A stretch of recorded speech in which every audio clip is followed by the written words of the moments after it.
Breaking news. 1 ವಾರದಿಂದ ಸುದ್ದಿಯಾಗಿರುವಂತಹ ಸತ್ಯ ಅವರನ್ನ ಮೀಡಿಯಾ ಜೊತೆ ಮಾತಾಡಕ್ ಬಿಟ್ಟಿದ್ದಾರೆ. ಇದರಿಂದ ಏನೇನ್ ಸತ್ಯಗಳು ಗೊತ್ತಾಗುತ್ತೆ ಹಾಗೂ ಇದರ ಹಿನ್ನೆಲೆ ಏನು ಎಲ್ಲ ಗೊತ್ತಾಗುತ್ತೆ ಇನ್ನು ಸ್ವಲ್ಪ ಹೊತ್ತಲ್ಲಿ. ಪತ್ರಕರ್ತರೆಲ್ಲರಿಗೂ ನಮಸ್ಕಾರ. ದೇವ್ರು ನನ್ನ ಹೆಣ್ಣಾಗಿ ಹುಟ್ಟಿಸ್ದ, ಆದ್ರೆ ಮಾನವ ರೂಪದಲ್ಲಿರೋ ರಾಕ್ಷಸರು ನನ್ನ ಈ ಪರಿಸ್ಥಿತಿಗ್ ತಂದ್ರು.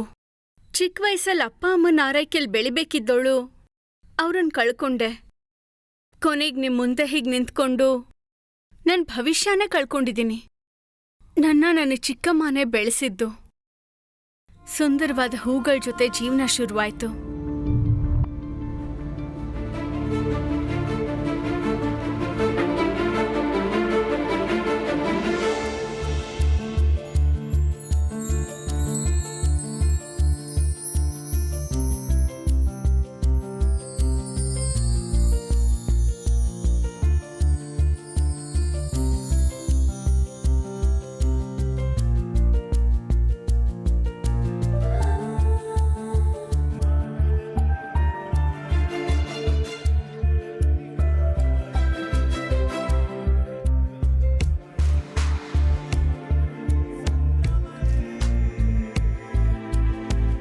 ನಿಮಗೇನ್ ಬೇಕು? ನಿಮ್ಮನ್ನೇ ಕೇಳಿದ್ದು, ಏನ್ ಬೇಕು? ಹಲೋ, ನಿಮ್ಮನ್ನೇ. ಬೊಕ್ಕೆ ಬೇಕು ಬ್ರೋ. ಬೊಕ್ಕೆ ಶಾಪಲ್ಲಿ ಬಿಯರ್ ಬರಲ್ಲ, ಬೊಕ್ಕೆ ಮಾತ್ರ ಮಾರೋದು. ನೀನ್ ಸ್ವಲ್ಪ ಇರೋ. ಸರಿ ಆಯ್ತು. ಓಕೆ, ನೋಡಿ. ನೋಡ್ತಾನೆ ಇದೀನಿ, ಏನ್ ತಗೋಬೇಕೋ ಗೊತ್ತಾಗ್ತಿಲ್ಲ. ಹಂಗಂದ್ರೆ 4-5 ತಗೊಳ್ಳಿ ಸರ್. 4-5? ಅಂದ್ರೆ 4-5 ತಗೊಂಡ್ರೆ ಅದ್ರಲ್ಲಿ ಒಂದನ್ನ ಸೆಲೆಕ್ಟ್ ಮಾಡ್ಬೋದು ಅಂತ. ಓ ಸರಿ, ನಾನ್ ನಿಮಗ್ ತೋರಿಸ್ತೀನಿ. ಒಂದೊಂದು ಅಕೇಶನ್ಗೆ ಒಂದೊಂದು ಕಲರ್ ಕೊಡ್ಬೋದು. ಓಕೆ. ವೈಟ್ ಶಾಂತಿ ಮತ್ತೆ ನೆಮ್ಮದಿಯ ಪ್ರತೀಕ, ರೆಡ್ ಪ್ರೀತಿಯ ಪ್ರತೀಕ, ಮತ್ತೆ ಕ್ರೀಮ್ ದುಃಖಕ್ಕೆ ಪ್ರತೀಕ, ಓ ಪಿಂಕ್ ಕರುಣೆಯ ಪ್ರತೀಕ, ಯೆಲ್ಲೋ ಗೆಳೆತನದ ಪ್ರತೀಕ, ಆರೆಂಜ್ ಅಭಿವೃದ್ಧಿ ಪ್ರತೀಕ. ಸರಿ ಸರಿ, ಇದನ್ನೆಲ್ಲ ಬಿಡಿ. ನಿಮ್ಮ ಅಕೇಶನ್ ಏನು? ಫ್ರೆಂಡ್ದು ಬರ್ತ್ಡೇ. ಓ, ಹಾಗಾದ್ರೆ ಎಲ್ಲೋ ರೋಸಸ್ ಕೊಡ್ಬೋದು. ಬನ್ನಿ. ತಿರುಪತಿಗೆ ದರ್ಶನಕ್ಕೆ ಅಂತ ಹೋದ್ರೆ ಮತ್ತೆ ಬರೋಕೆ ಮನ್ಸೇ ಆಗಲ್ಲ. ಅದೇ ತರ ಆ ಬೊಕ್ಕೆ ಶಾಪಿಗೆ ಹೋದಾಗ ಮತ್ತೆ ಬರೋಕೆ ಮನ್ಸೇ ಆಗ್ಲಿಲ್ಲ. ಲೇ, ಅದು ಪುಣ್ಯಕ್ಷೇತ್ರ, ಧಾರ್ಮಿಕ. ಈ ಬೊಕ್ಕೆ ಶಾಪಲ್ಲಿ ಏನಿದೆಯೋ ಸೌಂದರ್ಯ. ಹೂಗಳು ಯಾವತ್ತೂ ಚೆನ್ನಾಗೇ ಇರುತ್ತೆ. ಇಷ್ಟ ಆದ್ರೆ ತಗೋಬೇಕೆ ಹೊರ್ತು ಅಲ್ಲೇ ಟೆಂಟ್ ಹಾಕ್ಬಾರ್ದು. ಲೇ, ನಾನ್ ಹೇಳಿದ್ದು ಆ ಫ್ಲವರ್ಸ್ ಬಗ್ಗೆ ಅಲ್ಲ ಕಣೋ, ಆ ಫ್ಲವರ್ಸ್ ಮಾರೋ ಆ ಹುಡುಗಿ ಬಗ್ಗೆ. ಓಹೋ, ಕೆಲವರು ಅವ್ರು ಮಾಡೋ ಕೆಲ್ಸದಿಂದನೇ ಅವ್ರ ಕ್ಯಾರೆಕ್ಟರ್ ಬಗ್ಗೆ ತಿಳ್ಕೊಬೋದು ಕಣೋ. ಹೂ ಎಷ್ಟು ಅಂದವಾಗಿರುತ್ತೋ ಅದೇ ತರನೇ ಕಾಣತ್ತೆ. ಆದ್ರೆ ಆ ಹೂ ಮಾರೋ ಹುಡುಗಿ ಹೂಗಳಿಂದ ಬರೋ ಪರಿಮಳದ ತರ ಪವಿತ್ರವಾಗಿದ್ದಾಳ್ ಕಣೋ. I think I am in love with her. ಹಂಗಂದ್ರೆ ಮಟನ್ ಶಾಪಲ್ಲಿರೋರೆಲ್ರು ಮರ್ಡರ್ ಮಾಡೋರು ಅಂತನಾ? ಲೇ, ನಾನು ಆ ಅರ್ಥದಲ್ಲಿ ಹೇಳಿಲ್ಲ ಕಣೋ, ನಾನು ಆ ಹುಡುಗಿ ಬಗ್ಗೆ ಹೇಳ್ದೆ. ಆ ಹುಡುಗಿನ ಲವ್ ಮಾಡ್ತಾ ಇದ್ದೀನಿ. ಹೌದಾ? ಹ್ಮ್.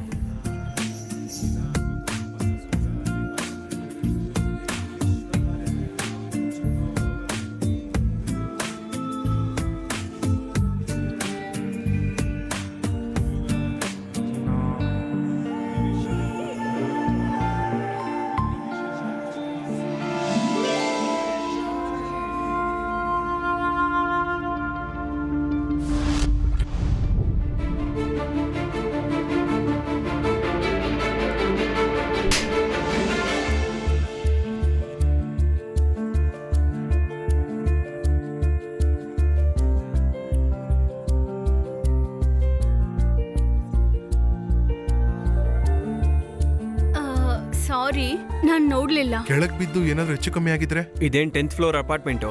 ಬಿದ್ದಂಗೆ ಸತ್ತೋಗ್ತಾರೆ. ಬಿಲ್ಡಪ್ ಸಾಕಲೇ. ನಿನ್ಗೆ ಈ ಚಾನ್ಸ್ ಸಿಕ್ಕಿದಿದ್ರೆ ಬಿಟ್ಬಿಡ್ತಿದ್ಯಾ? ಹೇಳಿ, ಯಾವ ಅಕೇಶನ್ಗೆ ಬೊಕ್ಕೆ ಬೇಕು? ಪ್ರಪೋಸ್ ಮಾಡೋದಕ್ಕೆ. ಅದೇ ಲವ್ ಪ್ರಪೋಸ್ ಮಾಡೋದಕ್ಕೆ. Red rose. ರೆಡ್ ರೋಸ್ ತಗೊಂಡು ಹೋಗಿ, ಚೆನ್ನಾಗಿರತ್ತೆ. ರೆಡ್ ರೋಸ್ ಏನರ್ಥ? ಪ್ರೇಮಿಗಳಿಗೆ ಪ್ರತೀಕ. ಅಂದ್ರೆ ಆ ಹುಡುಗಿ ಒಪ್ಕೋತಾಳ? ಹಾ, ಇರ್ಬೋದೇನೋ. ಒಪ್ಕೊಂಡಿಲ್ಲ ಅಂದ್ರೆ ಬೇರೆ ಏನಾದ್ರೂ ಬೊಕ್ಕೆ ಕೊಡ್ಬೇಕಾಗತ್ತೆ. ನಮ್ಮ ಅಕ್ಕ ಕೈಯಿಂದ ಬೊಕ್ಕೆ ಕೊಟ್ರೆ ಎಂತ ಹುಡುಗಿ ಆದ್ರೂ ಓಕೆ ಅಂತಾಳೆ.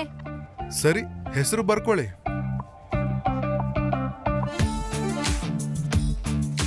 ಹೆಸರು ಹೇಳಿ. ಸತ್ಯ. ಸತ್ಯನಾ? ನಮ್ಮಕ್ಕನಾ? ನಿಮ್ ಹೆಸರು ಸತ್ಯನಾ?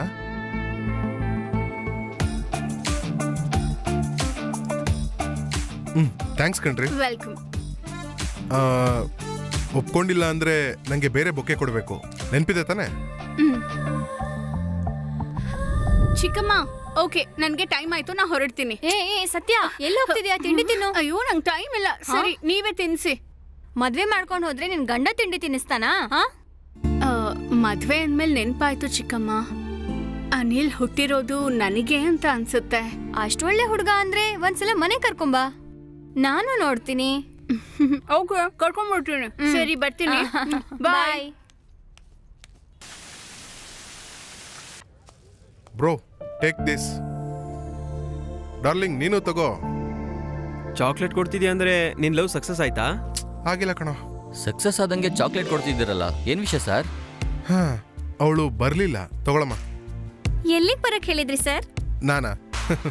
ಕನ್ಸಲ್ಲಿ. ಆಕ್ಚುಲಿ ಏನಾಯ್ತು ಅಂದ್ರೆ ನಾನು ಅವಳ ಬಗ್ಗೆ ಯೋಚನೆ ಮಾಡಿ ನಿದ್ದೆನೆ ಮಾಡಿಲ್ಲ, ಸೊ ಕನ್ಸಲ್ ಬಂದಿಲ್ಲ. ಕನ್ಸಲ್ ಬರೋ ಹುಡುಗಿನ ಪ್ರಪೋಸ್ ಮಾಡೋದಕ್ಕೆ ಇಲ್ಲಿನ ಬೊಕ್ಕೆ ತಗೊಂಡ್ ಹೋದ್ಯಾ? ಗುರು, ನಿನ್ ಗ್ರೇಟ್ ಗುರು. ಕನ್ಸ್ನಲ್ಲಿ ಪ್ರಪೋಸ್ ಮಾಡೋದು ಹೇಗೆ ಅಂತ ನನ್ಗೂ ಸ್ವಲ್ಪ ಹೇಳ್ಕೊಡು. ಹೇಳ್ತೀನಿ ಕೇಳು. ಸತ್ಯ, ಸೂರ್ಯನ ಬೆಳಕು ಬಿದ್ದಾಗ್ಲೇ ಅರಳೋದು ತಾವರೆ. ಮುಂಜಾನೆ ಇಬ್ಬನಿಯೇ ಹಾಗೆಯೇ ಕರಗಿ ಬಿಡೋ.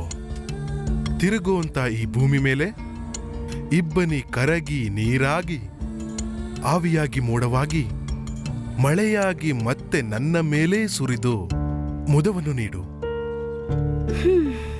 ಏನು ಹೇಳಬೇಕು ಗೊತ್ತಾಗದೆ, ಕವನಕ್ಕೆ ಸಾಲು ಸಿಗದೆ ಮೌನವಾಗಿ ಬಿಡು. ಆ ಮೌನದಲ್ಲೇ ಕೇಳಿಸುವುದು I love you, I love you, I love you. Hi Satya, ಯಾಕ್ರಿ ಡಲ್ ಆಗಿದ್ದೀರಾ?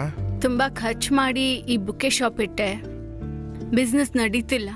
ಪಬ್ಲಿಸಿಟಿ ಕಣ್ರಿ, ಪಬ್ಲಿಸಿಟಿ ಮಾಡಬೇಕು. ಒಂದು ಪಾಪ್ಕಾರ್ನ್ ಮಾರಕ್ಕೂ ಇವಾಗ ಪಬ್ಲಿಸಿಟಿ ಮಾಡಬೇಕು. ನಿಮಗೆ ನಾನ್ ಪಬ್ಲಿಸಿಟಿ ಮಾಡ್ತೀನಿ. ಈಗ ನಾನು ಮಾಡ್ತೀನಿ, ಸೇಲ್ಸ್ ಹೇಗಾಗುತ್ತೆ ನೋಡಿ. ನೀವೆಲ್ಲ ಕೆಲಸ ನೋಡಿ.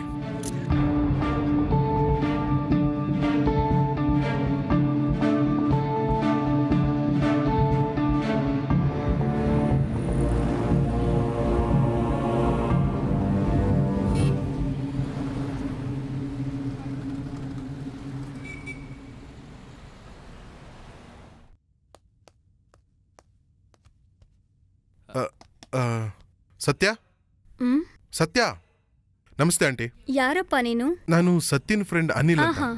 ಸತ್ಯ ಇದಾರಾ? ಒಂದ್ ನಿಮಿಷ ಇರಪ್ಪ, ಈಗ್ಲೇ ಕರಿತೀನಿ. ಸತ್ಯ, ಬಂದೆ ಚಿಕ್ಕಮ್ಮ. ಸತ್ಯ, ಹಾಯ್, ನೀವಾ? ಹೇಗಿದ್ದೀರಾ? ಚೆನ್ನಾಗಿದ್ದೀನಿ. ಅದೇ ಚಿಕ್ಕಮ್ಮ, ನಮ್ ಬುಕ್ಕೆ ಶಾಪ್ ನ ಫೇಸ್ಬುಕ್ ಅಲ್ಲಿ ಹಾಕ್ದೋರು ಅನ್ನಲ್ಲ, ಅವರೇ ಇವ್ರು. ಅದೇನಂದ್ರೆ ಫೇಸ್ಬುಕ್ ಅಲ್ಲಿ ಹಾಕಿದ್ರೆ ಎಲ್ಲ ನೋಡ್ತಾರೆ. ನಮ್ಮ ಅಂಗಡಿ ಬಗ್ಗೆ 4 ಜನಕ್ಕೆ ಗೊತ್ತಾಗುತ್ತೆ, ಪಬ್ಲಿಸಿಟಿ ಸಿಗುತ್ತೆ ಅಂತ, ಬಿಸ್ನೆಸ್ಸು ಆಗುತ್ತೆ ಅಂತ ಆ ತರ ಮಾಡಿದೆ. ಶಾಪ್ ಜೊತೆಗೆ ನಮ್ ಸತ್ಯನೂ ಎಲ್ಲರಿಗೂ ಗೊತ್ತಾಗ್ತಾಳ? ಹೌದು ಆಂಟಿ, ತುಂಬಾ ಜನ ಈಗಾಗಲೇ ಕಮೆಂಟ್ಸ್ ಹಾಕ್ತಾ ಇದಾರೆ. ಅದರಿಂದ ಬಿಸ್ನೆಸ್ಸು ಚೆನ್ನಾಗಿ ಬೆಳೆಯುತ್ತೆ. ಫೇಸ್ಬುಕ್ ಅಲ್ಲಿ ಕಾಮೆಂಟ್ ಎಲ್ಲ ಮಾಡ್ತಿದಾರಾ? ಹೊರಗಡೆ ಜನ ಹಾಗಿದ್ದಾರೆ ಅಂದ್ರೆ ಫೇಸ್ಬುಕ್ ಅಲ್ಲೂ ಹಾಗೇನಾ? ಆ ಕಮೆಂಟ್ಸ್ ಮನೆವರೆಗೂ ಬರತ್ತೇನೋ ಅಂತ ನಂಗೆ ಭಯ ಆಗ್ತಿದೆ. ಹಾಗೇನಿಲ್ಲ ಚಿಕ್ಕಮ್ಮ, ನೀವು ಹೋಗಿ ಟೀ ತಗೊಂಡ್ ಬನ್ನಿ. ಹಾ ಸರಿ, ನೀವು ಹೋಗಿ ಕೂತ್ಕೊಳ್ಳಿ. ಇನ್ನೇನ್ ವಿಶೇಷ?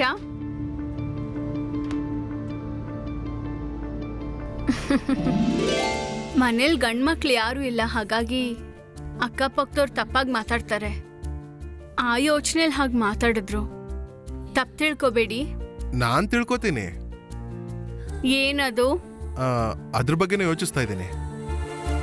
ಯೋಚನೆ ಮಾಡಿ ಏನ್ ಮಾಡ್ತೀರಾ? ನಿಮ್ ಮನ್ಸಲ್ಲಿರೋದನ್ನ ಸಂಕೋಚ ಪಡ್ದೆ ಹೇಳಿ, ನಾನು ತಪ್ಪು ತಿಳ್ಕೊಳಲ್ಲ.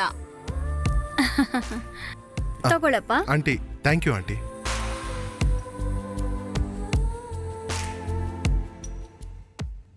ಆಂಟಿ, ನೀವು ತಪ್ಪು ತಿಳ್ಕೊಳ್ಳಿಲ್ಲ ಅಂದ್ರೆ ಒಂದು ವಿಷಯ ಹೇಳಬೇಕು. ಹೇಳಪ್ಪ. ನಾನು ಸತ್ಯನ ಮದುವೆ ಮಾಡ್ಕೋಬೇಕು ಅನ್ಕೊಂಡಿದ್ದೀನಿ. ಏನ್ ಹೇಳ್ತಿದ್ಯಪ್ಪ? ಮತ್ತೆ ಹೇಳ್ತೀನಿ ಆಂಟಿ, ನಾನು ಸತ್ಯನ ನಿಜವಾಗ್ಲೂ ಮದುವೆ ಮಾಡ್ಕೋತೀನಿ.